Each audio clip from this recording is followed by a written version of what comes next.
अहो तुम्ही देवच आहात, देव होण्याकरता वेगळं काही करूच नका. तुम्ही देव आहात, फक्त त्या अवस्थेवर जा. पण तुम्ही देवाचं रूप घेण्याच्या भानगडीत पडू नका. आहे ते 2 हात 4 करू नका. हो, स्वरूप घेणं शक्य नाही.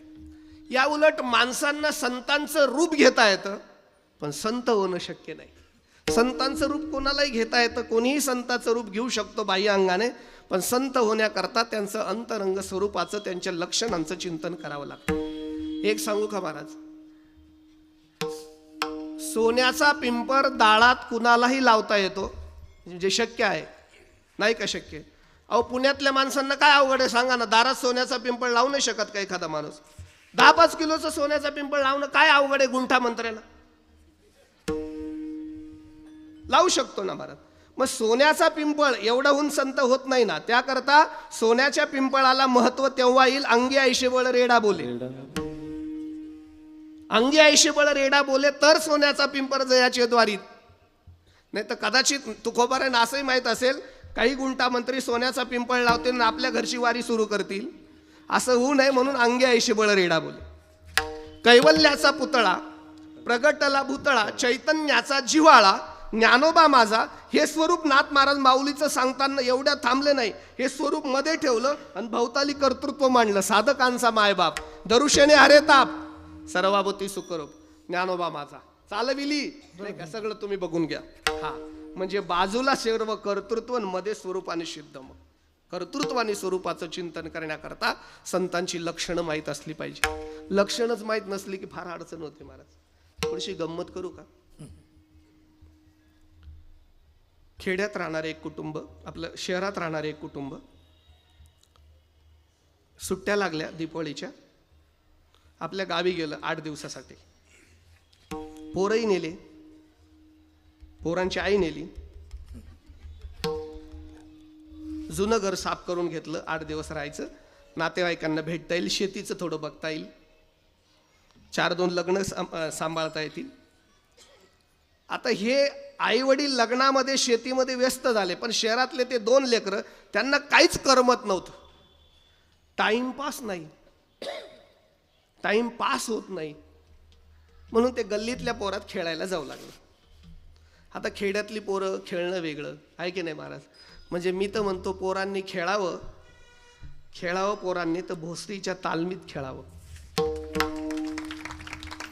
आमचे दादांचे पिताश्री, आमचे दादा आजही नाही का 200-300 विद्यार्थ्यांना तालमीचं, कमीत कमी हे तरी खेळावं. मोबाईल काय खेळावा आहे की नाही? असो, शहरातली पोराला ते खेळातलं जमत नाही, खेड्यातल्या पोराला शहरातलं जमत नाही. खेड्यातली पोरं खेळत होती, हे पोरग त्याच्यात खेळत होतं. जमत नाही म्हणून कुठेतरी काहीतरी चुकीचं करत होतं. एक दिवशी खेड्यातलं एक पोरग रागवलं त्याच्यावर, तुला जमत नाही, आमच्यात कशाला येतो रे गाढव कुठला? याने आयुष्यात गाढव शब्दच ऐकला नाही. त्याच पोराला म्हणतो गाढव म्हणजे काय? मग तर ते खेड्यातली सगळीच पोरं त्याला म्हटली गाढव म्हणजे काय नाही, तू म्हणजे गाढव. त्याला काही कळलं नाही. ते रडत रडत घरी आलं, आई जवळ आलं. आई अशी बसलेली होती. आता त्याचं नशीब म्हणा काय माहिती नाही, त्याच्या आईची आणि त्याच्या बाबाची भांडण झाली होती. दीपावलीचा कालखंड. येवल्याहून याने स्वतःच्या पसंतीची पैठणी आणली होती, पण हिला पसंत नव्हती. त्या पैठणीवरूनच भांडण झाली होती. इतकी भयानक झाली होती, म्हणजे खरं तर ही पसंत असताना पैठणीचं काय एवढं, म्हणजे कळलं पाहिजे ना. रागात होती, तापलेली होती आई, आणि त्या गडबडीत गेलं आणि तिलाच विचारतं, आई ग गाढव कुणाला म्हणतात? ती म्हणले तुझ्या बापाला. कठीणच झाला. ते पोरग पळत बापाकडे गेलं. ते बैठकीत रागारागात बसलेलं, बाबा गल्लीतली मुलं मला गाढव म्हणतात. मग आई तुम्हाला गाढव म्हणते, आपल्यात नेमकं कोण? चिडचिड व्हायला लागली. आई धावत गेली, त्याला जवळ घेतलं, त्याला समजून सांगितलं, अरे असं नसतं, गाढव पाहिलेलं नाही का तू? मल्ल्याची लक्षणं सांगितली. गाढवाची लक्षणं सांगताना त्याला आधी ओळख करून दिली. आपण घोड्यावर बसतो की नाही, शहरात घोडं बघतो की नाही, घोड्यासारखंच असतं, पण घोडं वेगळं असतं, गाढव वेगळं असतं. घोडं उंच असतं, सुंदर असतं, देखणं असतं. गाडं उंच नसतं, सुंदर नसतं, देखणं नसतं. घोड्याचे केस अतिशय मुलायम असतात, गाढवाचे बघण्यासारखे नसतात. घोडं कुठेही बसत नाही, कुठेही लोळत नाही, कुठूनही उचलून आणावं लागतं. गाढव असतं. म्हणजे ते आईने सांगितलं, मला नाही. अजून एक लक्षण सांगितलं ते आईने. फार गोड गातं, स्वरात गातं घोडं असतं, कायमच बेसूर गाढव असतं. ही सगळी लक्षणं ऐकली, त्या पोराच्या डोक्यात पक्की बसली. एकदा शहरात फिरत असताना एका पटांगणामध्ये त्याने घोडं बघितलं आणि गाढवही बघितलं. घोड्याची लक्षणं घोड्याला लावली, गाढवाची लक्षणं गाढवाला लागली. आणि तो त्याच्या आईला म्हटले, आई ग, तुला सांगू का, हे घोडं आहे आणि हे गाढव आहे. कशावरनं? गाढवाची आणि घोड्याची लक्षणं कळाली तेव्हा गाढवात आणि घोड्यात फरक करता आला. मला असं वाटतं, संत आणि असंताची लक्षणं कळावी. असंताची कळून नाही चाललेल, पण संतांची लक्षणं कळावी, मग आपल्याला संत आणि असंत फरक करता येईल. ही लक्षणं कळण्याकरता जगद्गुरु तुकोबाराय अत्यंत महत्वाचं एक लक्षण अभंगाच्या शेवटच्या चरणात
म्हणे तैसा सज्जनापासून पाहता अवगुण मिळेची ना.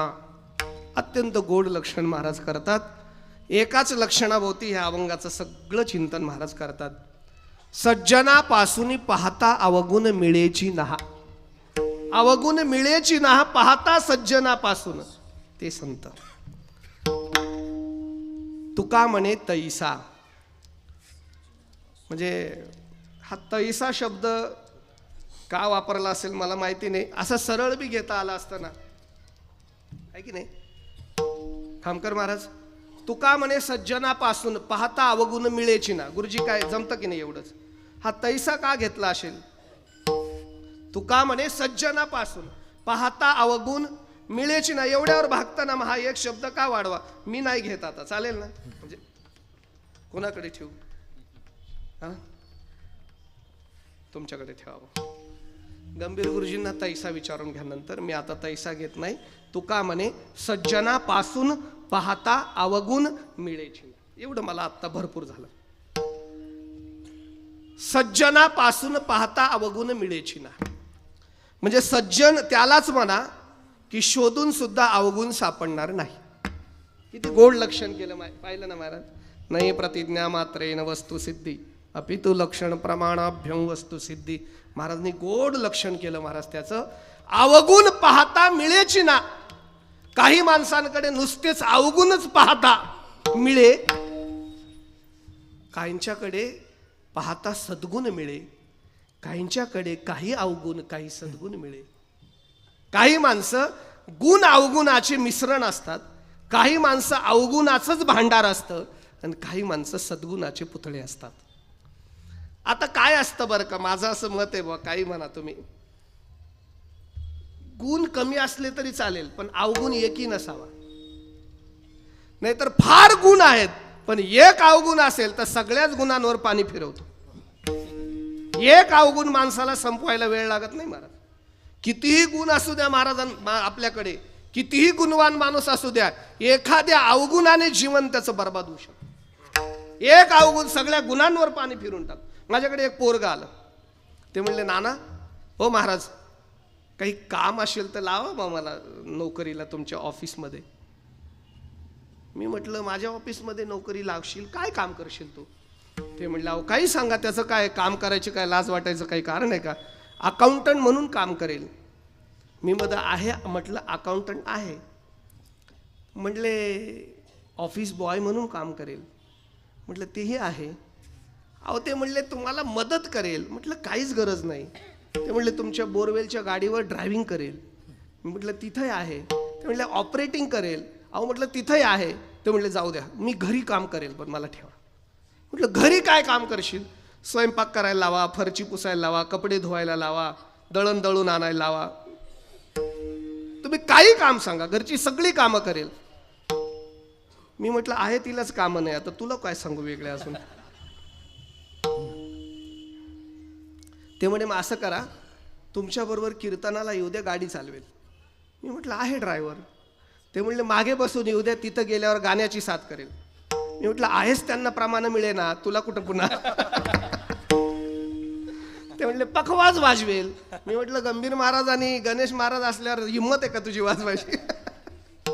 ते म्हणले हे बघा तुम्ही राहू द्या वाया जाणार नाही मला. मी हे बघा कधी जर तुम्हाला अडचण आली तर तुमच्या जागी कीर्तनाला उभा राहील आणि लोकांना भासू देणार नाही तुम्ही गैरहजर राहतास.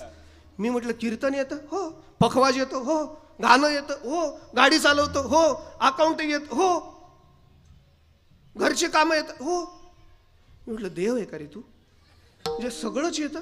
अरे एखादं तर येत नसेल ना, एखादा तर दुर्गुण असेल ना, सगळेच गुण. ते म्हणले एखादा असला तरी लक्ष द्यायचं नाही. म्हणले काय एक दुर्गुण आहे तुम्ही लक्ष नका देऊ. म्हटलं काय थोडं खोटं बोलायची सवय आहे. याच्यातलं काय खरं आहे. याच्यातलं काय खरं आहे आता सांगा ना. म्हणजे एक खोटं बोलणं सगळ्याच गुणांना संपून टाकलं ना महाराज. महाराजांची भाषा सांगू का. अवगुणाचे हाते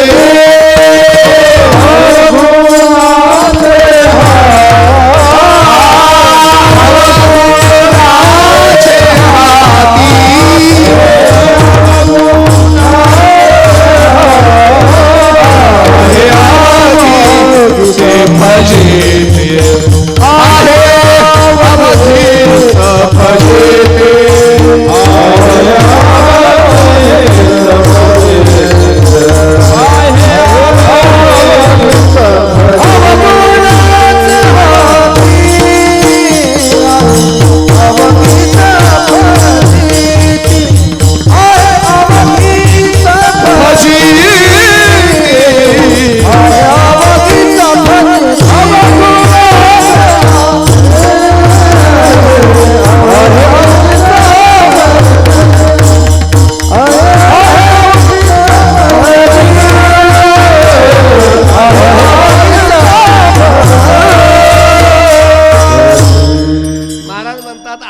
अवगुणाच्या हाती अवगी अवगुणाची सगळी फजिती आहे बा.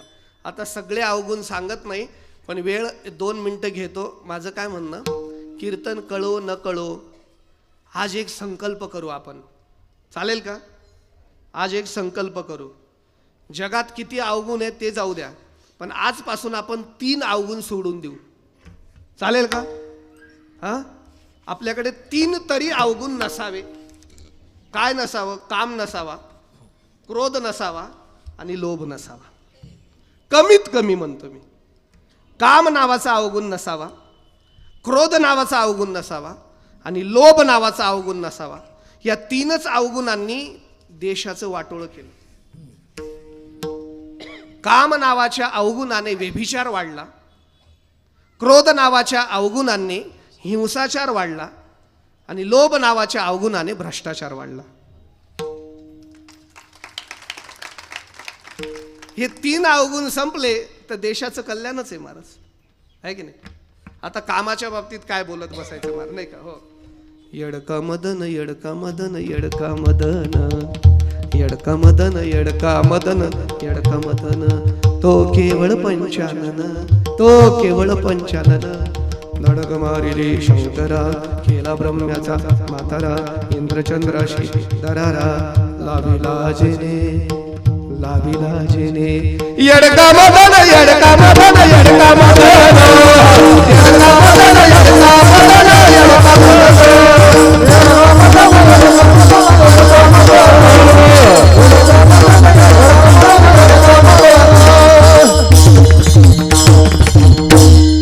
काय कामाच्या बाबतीत बोलणार महाराज? बरं, क्रोध नावाच्या अवगुणाच्या बाबतीत काय बोलणार महाराज? माणसं क्रोधाने बरबाद झाली हो महाराज. वारकरी सुद्धा क्रोधाने बरबाद होतात. आपल्या डोळ्यासमोर काही गोष्टी आपल्याला बघायला मिळतात. वारकऱ्याकडे एवढा क्रोध असेल, तो वारकरी असेल का असंच कधी कधी वाटतं. क्रोध, अहो मला सांगा, 20 दिवस माऊलीच्या सोहळ्यात लोक चालतात, तुकोबारांच्या सोहळ्यात चालतात, गेले की इंद्रायणीचं स्नान, आपलं चंद्रभागेचं स्नान करतात, गोपाळपुरापासून लाईनीत उभे राहतात. अहो 2 दिवस त्या लाईनीतच अडकून पडतात. कसं तरी गरुड खांबाजवळ येतात आणि गरुड खांबाला मिठी मारतात. मिठी मारताना एकाचा धक्का लागतो आणि तिथंच तुटून पडतात. अय, धक्का लावतो का तू? धक्का लावायचा काय संबंध तुझा? तो दुसरा म्हणतो, तुला धक्का सहन होत नाही, मारायला आला का इथं? ते म्हणले, तुझ्या बापाचं मंदिर आहे का, मला मारायला म्हणतो का तू? जे बिलगली दोघांची लटकली गंभीर गुरुजी, मंदिरातून बाहेर आल्यावरच मिटलं. आणि मग लक्षात आलं की देवच नाही पाहिला, सगळी वारी एका क्रोधाने घालवली. मोहाचं सुद्धा तसंच आहे महाराज. माणसं मोहाने अनेक माणसं बर्बाद झाली. मला त्याचा विस्तार करायचा नाही, पण संतांकडे हे कोणतीच अवगुण नाही महाराज. काम क्रोध बंदी खाणे,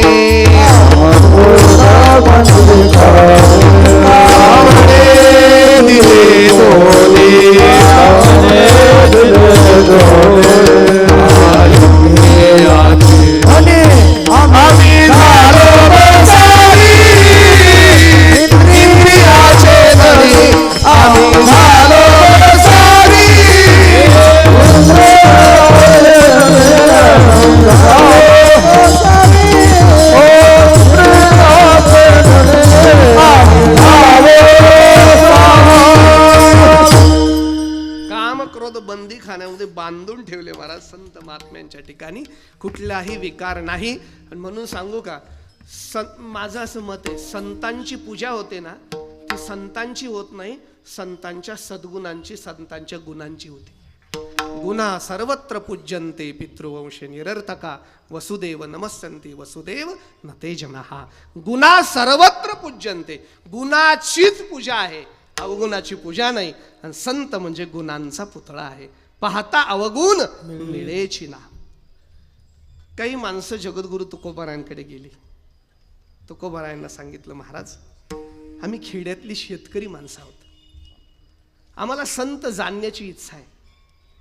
असा एखादं लक्षण सांगा की आम्हाला ते गुण त्या संतांकडे लावून आम्हाला संत ओळखता येतील.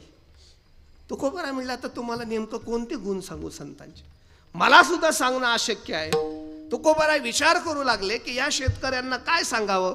अत्यंत भावनेने आले, यांना संतांची गुण जाणून घ्यायचे. तुकोबाराय पूजा करत होते, पूजा. आणि पूजा करता करता देवाला चंदन घासत होते. चंदन उघळवता उघळवता तुकोबारायांच्या लक्षात आलं, शेतकरी माणसं आहेत, लाकडाशी यांचा संबंध आहे, झाडाशी यांचा संबंध आहे, आणि जे संतांचे गुण आहेत ते इथेही दिसतात. तुका म्हणे गुण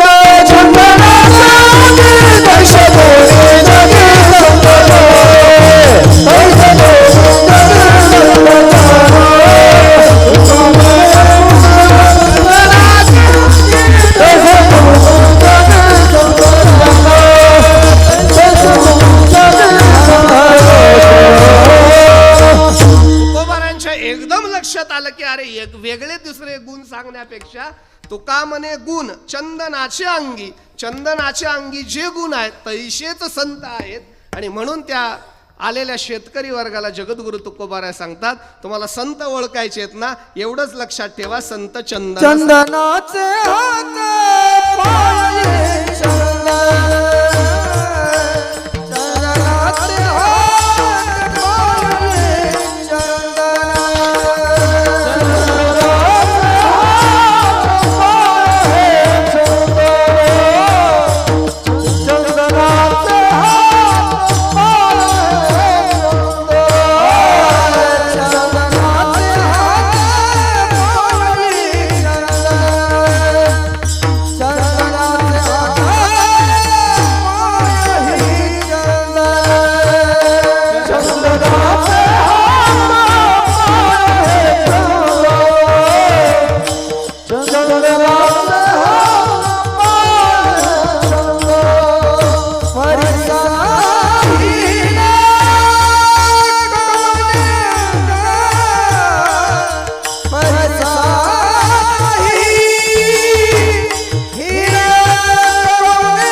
चंदनाच्या ठिकाणी गुण सांगत असताना महाराजांनी संतांना उपमा देताना चंदनाची दिली. चंदनाचे हात पाय ही चंदन. एक वेळेचा अभाव आहे, चंदनच का समोर आलं असेल तुकोबारायांच्या समोर? म्हणजे चंदनामध्ये असे कोणते गुण तुकोबारायांना दिसले असतील की जी संतांच्या ठिकाणी लावावे लागले असतील? चंदनाचे काही एक 2-3 गुण सांगतो. चंदनात अनेक गुण आहेत. चंदनाचा पहिला गुण फार चांगला आहे. काय गुण आहे? ते सुगंधी आहे. आणि नुसतं सुगंधी नाही, ते सर्वांना सुगंध देत राहतात. सर्वांगी सुवास परी उगला न राहे, चंदन सभवते करीतस जाय. चंदन सुगंधी आहे आणि सर्वीकडे सुगंध देण्याचं काम चंदन करतं. तसं संत सुगंधी आहेत आणि त्यांच्या सानिध्यात गेलेल्यांना सुगंध देण्याचं काम संत करतात. म्हणून संत चंदनासारखे आहेत. तुम्हाला सांगू का महाराज, चंदनाच्या स्पर्शे तरु चंदन झाली वाशे, चंदनाच्या वाशे तरु चंदन झाली स्पर्शे. अहो बरं झाला, अजून सोपं करून सांगतो. मला असं वाटतं 3 प्रकारची झाडं आहेत. म्हणजे निसर्गात 3 प्रकारची झाडं आहेत. काही झाडं साधे आहेत म्हणजे सामान्य आहेत, काही झाडं काटेरी आहेत आणि काही झाडं कडू आहेत. समाजात माणसं सुद्धा 3 प्रकारची आहेत. काही माणसं साधी सामान्य आहेत, काही माणसं फार काटेरी आहेत, काही तर लईच कडू आहेत.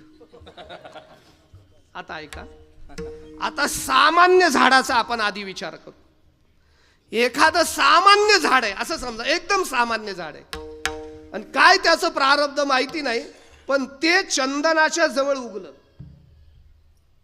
ते चंदनाच्या जवळ उगलं. झाड आहे सामान्य पण त्या चंदनाजवळ उगल्यामुळे त्या झाडाची सुद्धा किंमत वाढली आणि चंदनाच्या भावात ती विकलं गेलं.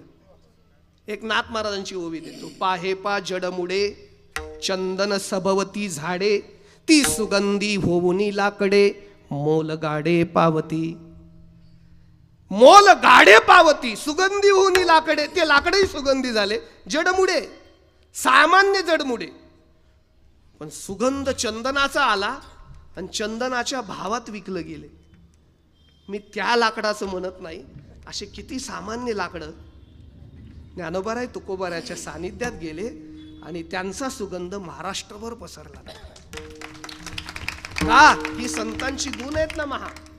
अहो मला सांगा, एक सामान्य लाकूड सांगतो मी, म्हणजे लाकूड म्हणणं मला माफ करा, जेवढ्या माझ्या दृष्टीने तो महात्मा आहे, पण मला सांगा, गावबा नावाचा एक बद्ध मुलगा, काहीच नाही, अहो नुसतं पुरणपोळ्या खायचं रे.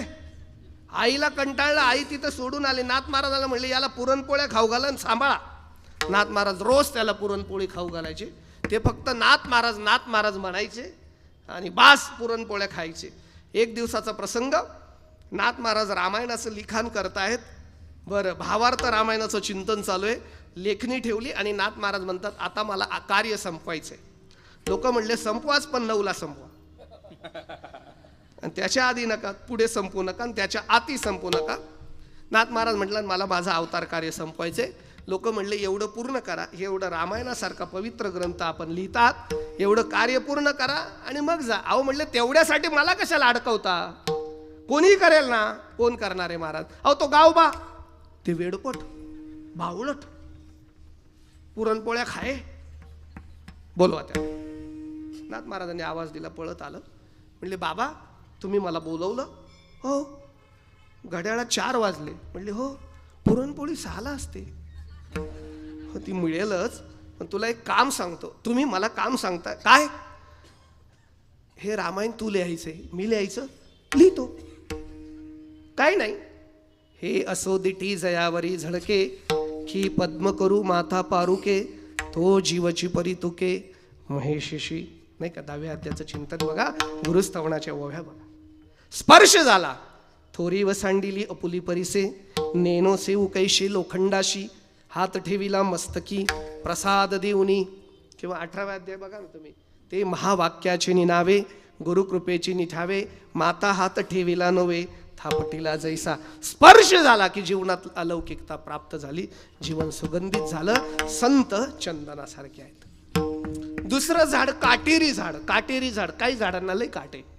आम्ही लहानपणी शाळेत जायचो, पाठीवर दप्तर घेऊन 2-2 किलोमीटर शेतातून गावात यायचो, आणि परत येताना एक कार्यक्रम असायचा आमचा आवर्जून. काय? रस्त्याला बोरीची झाडं दिसली की दगड मारून बोरं पाडायचं. बोरं पाडण्यात आणि चिंचा खाण्यातच आमचे दिवस जायचे. मग ते एखादं पिकलेलं बोर असायचं, त्याला खालून दगड मारायचो, ते दुसरंच पडायचं. दगड मारून मारून कंटाळायचो, शेवटी आम्हीच वरती चढायचो. मग ते बोर खाण्याकरता वरती चढल्यानंतर ते बोर तर मिळायचं, पण ते बोर घेताना ती बोर एवढी प्रेम करायची की अख्खं सोलूनच काढायची, रक्त भंबाळ करूनच खाली यायची. बरं झालं तर झालं, बोर तर मिळालं ना. एवढं झाल्यावर गंभीर गुरुजी ते बोर खाल्लं तर त्याच्या सगळ्याच आळ्या. एवढं बोराचं झाड विचित्र आहे. पण तुम्हाला सांगू, असलं बोराचं झाड जरी चंदनाच्या जवळ गेलं ना, आता ओवी ऐका. आणि गोवी गेली या जवळी, झगटली या अंगफाळी, फळे आतू पोळी, बोरांटी जैशी संतानी सरता.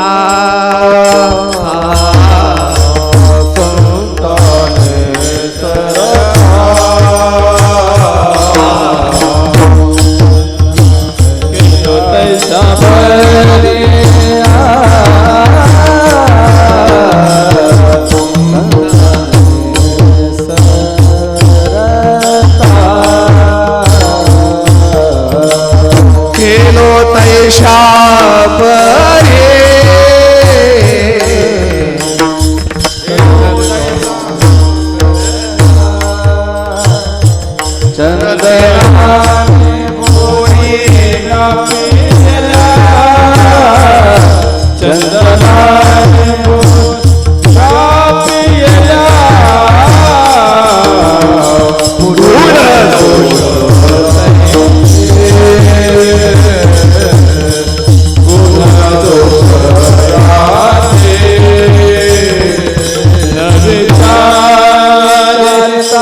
बोराच्या झाडाने त्या बोऱ्याचे गुण दोष विचारलं का? बोरीचं झाड चंदनाजवळ गेलं आणि चंदनाने बोरीच्या झाडाला चंदनासारखं केलं. त्याच्यापेक्षा सांगू का, कितीही विकारी लोक संतांजवळ गेले, संतांनी त्यांचे विकार बाजूला करून त्यांना निर्विकार केलं. किती विकारी असू द्या हो, अहो दगड घेऊन मारायला जाऊ द्या, काट्याने मारायला जाऊ द्या, गरम पाण्याने जाळायला जाऊ द्या, पीठ मागू नका देऊ द्या, खापर नका मिळू देऊ द्या, पण सुगंध देण्याचं काम घटनट यावे शुद्ध होवे जावे, घटनट यावे शुद्ध होवे जावे,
कसेही या संतांकडे शुद्ध होऊन जा.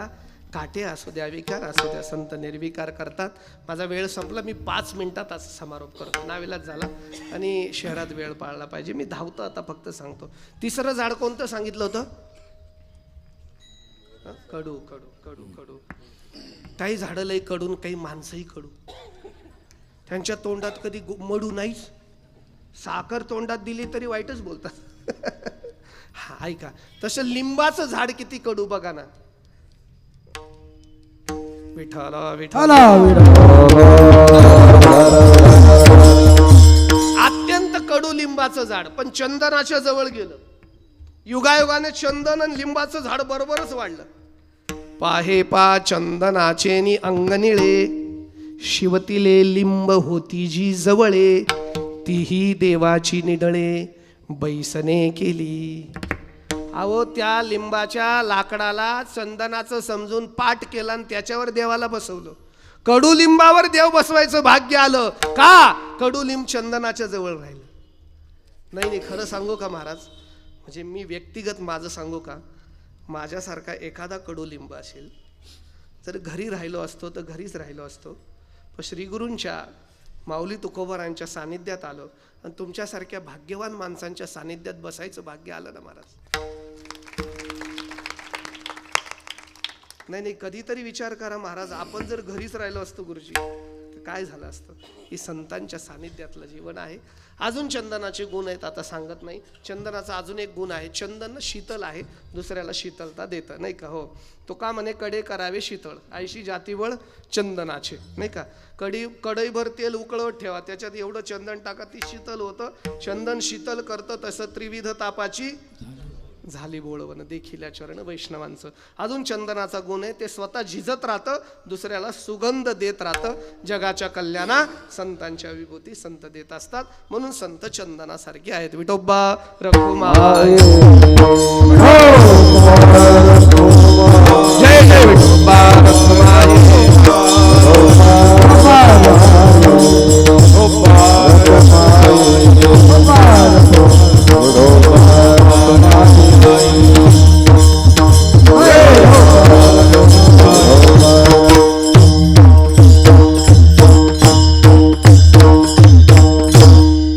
मी 5 मिनिटं सांगितले होते, 3 मिनिटं झाले, अजून 2 मिनिटं बाकी आहेत. तेवढं 2 मिनिटात अजून थोडंसं बोलतो, चालेल ना?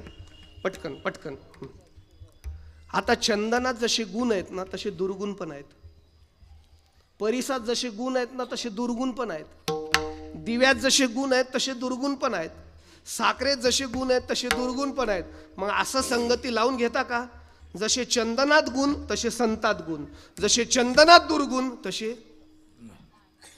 मग चंदनाची उपमा कशी दिली? आता चंदनात दुर्गुण सांगत नाही मी. चंदनाचे गावी सर्पाची वस्ती, नाही का, भोगी तिथू होती द्वीपांतरी. चंदनाचे बूड सरपी जैसे द्वाड, का निधनाचे तोंड विवसिया जेवी. चंदनाच्या बुडाला सापच असतात. मग काय संतांजवळ असे साप असतात का? म्हणजे विषारी लोक असतात का? असं अशी संगती लागेल ना. अजून चंदनात एक दुर्गुण, ते चंदन कोणालाही सुगंध देऊ दे, त्याला म्हणा वेळूच्या झाडाला दे बरं. वेळूच्या झाडाला काहीच फरक नाही पडत नाही महाराज. किंवा अजून एक सांगतो, चंदन फुली फुलला दुर्लभशी दातारा, नामदेवरायांचा अभंग आहे. चंदनाला फुल बी नाही फळ बी नाही, वाढतच राहतं. काय करायचं ते चंदन? मग संतांचा असा विकास नाही का? मग आपण चंदनाची उपमा कशी द्यायची? बरं, चंदनाला काडी लावली की जळून नष्ट होतं. संत तर तुका म्हणे एका मरण्याची सरे उत्तमची उरे कीर्ती मागे. मगच काय संत घ्यायचं? बरं, परिसाचं घ्या तुम्ही. हे परिस लोखंडाला लावलं की सोनं करतं, पण हे लोखंड दुसऱ्याचं सोनं करू शकत नाही ना. म्हणजे परिस याला सोन्याचं बनवतं, पण सोनं बनवण्याची ताकद त्या लोखंडाला देत नाही ना महाराज. एखादा दिवा दुसऱ्या दिवाला लावा, तो दिवा तिसऱ्या दिवाला लावा, तो दुसऱ्या दिवाला देतो ना प्रकाश, पण तसं हे नाही ना. मग संत असं राखून ठेवतात का?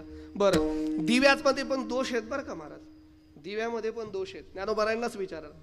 पै गुणते तुला काय स्नेह की जाळी तजाय ते तर ठेवी जे ते तर वय मशी आईसा जीवने शिंपिली तिडी पिढी. लागला प्राण सांडी उरला काडी उरून दी, नाही का, लागला काडी उरून दी. आळूमाळू प्रकाश करी तेथुलीने उभारा धरी, नाही का, चटके बी देतं. लागलं तर प्राण सोडून देतं, म्हणजे विजलं तर. लागलं तर काडी उरू देत नाही, सगळं जाकूळ खालतं. काय दिव्याचे दुर्गुण? बरं, साखरेत बी दुर्गुण आहेत मार. श्वेत भेत मधुर असे दुर्गुण शास्त्राने सांगितले. हे सगळे जाऊ द्या, साखर खाल्ल्याने डायबिटीज होते, एवढा तरी दुर्गुण घ्या. मग हे सगळे गुण कसे आहेत? मग आता आपण करायचं का? संत पण दुर्गुणी आहेत का? हे सगळं सांगायला 10-15 मिनिटं लागतील. पण नका काळजी करून, 1च मिनिटात सांगतो आणि थांबतो. 1च मिनिटात. गुरुजी, तो तैसा देता का मला? आता कामात आला तो. म्हटलं तुकोबाराय असा तसा शब्द वापरणार नाही. मी घेतला नव्हता, पण आता माझ्या लक्षात आलं की तुकोबाराय तैसा का म्हणतात. जगद्गुरु तुकोबाराय महाराज म्हणतात, चंदनात एखादा दुर्गुण असू शकतो, तुका म्हणे तैसा सज्जनापासून पाहता मिळेची ना. परिसात एखादा दुर्गुण मिळू शकतो, तुका म्हणे तैसा सज्जनापासून पाहता मिळेची ना. दिव्यात एखादा दुर्गुण असू शकतो, पण तुका म्हणे तैसा सज्जनापासून पाहता मिळेची ना. साखरेत एखादा दुर्गुण असू शकतो, पण तुका म्हणे तैसा सज्जनापासून पाहता मिळेची ना. म्हणून चंदनाचे हात पाय ही चंदन, परिसा नाही हीन कोणी अंग. बरं बघा ना, चंदन आतून बाहेरून सारखं, परिस आतून बाहेरून सारखा, दिवा आतून बाहेरून सारखा, साखर कशी खा सारखी. हे 4च दृष्टांत देतात. याचं कारण सांगतो महाराज. अजून आपल्याला देह सुद्धा 4 आहेत. संतांच्या 4 देहाचा विचार केला, 4 देहाचा विचार केला. संतांचा स्थूल देह चंदनासारखा आहे, संतांचा सूक्ष्म देह परिसासारखा आहे, संतांचा कारण देह आपल्यासारखा अज्ञानी नाही, तो दिव्यासारखा ज्ञानमय प्रकाशित आहे, आणि संतांचा महाकारण देह साखरेसारखा चतुर्भुज आहे. म्हणूनच संत चंदनासारखे आहेत, दिव्यासारखे आहेत, परिसासारखे आहेत, साखरेसारखे आहेत. सामान्य माणसासाठी चंदनाची उपमा, व्यापारी वर्गासाठी परिसाची उपमा, महिला वर्गासाठी दिव्याची उपमा, आणि बालगोपालासाठी साखरेची उपमा. तुका म्हणे तैसा सज्जनापासून पाहता अवगुण मिळेची ना. चंदनाचे हात पाय ही चंदन, परिसा नाही ही न कोणी अंग. ज्ञानेश्वर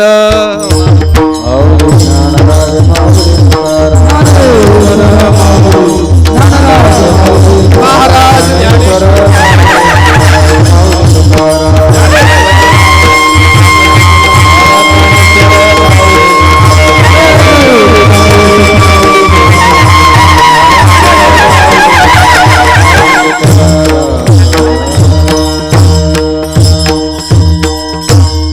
आदरणीय माननीय आपले लाडके आमदार महेशदादा लांडगे यांच्या महेशदादा लांडगे फाउंडेशनच्या वतीने, मित्र परिवाराच्या वतीने महाशिवरात्री उत्सव संपन्न होतो आहे.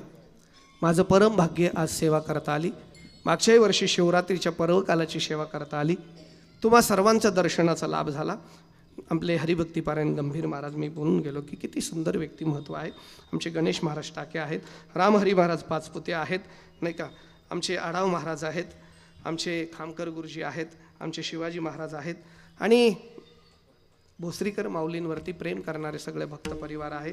आज आमचे संमित्र हरिभक्तीपारायण सदानंद महाराज बघ, आता नूतन पण चांगले प्रसिद्ध कीर्तनकार आहेत, तेही कीर्तनाकरता विशेषत्वाने उपस्थित आहेत.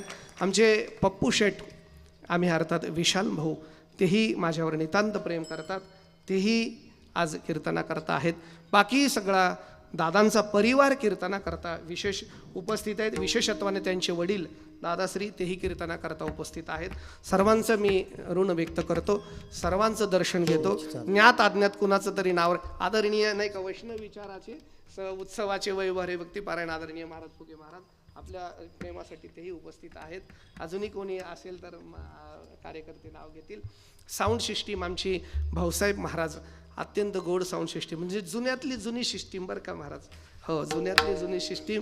कोपरगावचं आमचं वैभव आहे महाराज, दोघं भाऊ आज आहेत, सुंदर सिस्टीम दिली, त्यांना हे धन्यवाद दिले तेवढे थोडं आहे महाराज. विनेकरी आहेत, तुम्ही बसून घेतले होतो पण बरं ठीक आहे, असं हरकत नाही, पण तेही आहेत, तुतारेवाले आहेत, चौकदार आहेत. सर्वांचं दर्शन घेतो थांबतो. विठ्ठल जय जय विठ्ठल.